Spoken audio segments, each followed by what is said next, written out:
ছোট্ট একটি টুকবোট টেনে নিয়ে যাচ্ছে বিশাল এক জাহাজকে। সোনার বেলচা দিয়ে 2000 বছর আগে খনন করা এই খালে জাহাজ চলার এটি একমাত্র ও প্রধান নিয়ম। কারণ দুই পাশে 170 ফুট আকাশচুম্বী খাড়া পাহাড় আর মাঝে 25 ফুটের সরু জলাধার। এটি গ্রিসের আজব করিন্থু খাল। এই খাল এতটাই সংকীর্ণ যে বড় জাহাজ এখানে নিজের শক্তিতে চলতে পারে না। খালের দুই পাশে খাড়া পাহাড়ের দেওয়ালগুলো জাহাজের জন্য এতটাই মরণফাঁদ যে চলাচলের সময় দুই পাশে মাত্র কয়েক ইঞ্চির ফাঁকা জায়গা থাকে।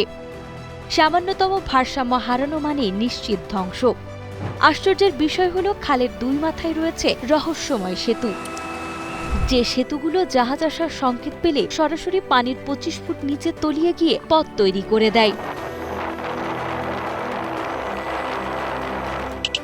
আমাদের ভিডিওগুলো নড়াইল থেকে দেখছে জুবায়ের হোসেন, আবু হাসনাত খান ইমন দেখছেন রংপুর থেকে, রাঙামাটি থেকে দেখছেন তুষার আলম, সুজন মিয়া দেখছেন নরসিংদী থেকে এবং কুমিল্লা থেকে দেখছেন সাইফুল খান। আপনি কোথা থেকে দেখছেন জানিয়ে দিন কমেন্ট বক্সে।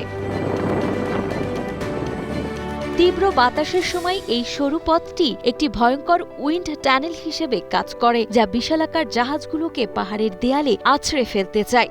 মেধা আর অদম্য সাহসের সমন্বয়ে এই অবিশ্বাস্য পারাপার দেখতে প্রতিদিন সারা বিশ্ব থেকে হাজারো পর্যটক ভিড় জমান। গ্রিসের এই প্রাচীন অথচ আধুনিক স্থাপত্যটি আজও প্রমাণ করে যে মানুষের কল্পনা শক্তি আর অদম্য জেদ আস্ত পাহাড়কেও হার মানাতে পারে।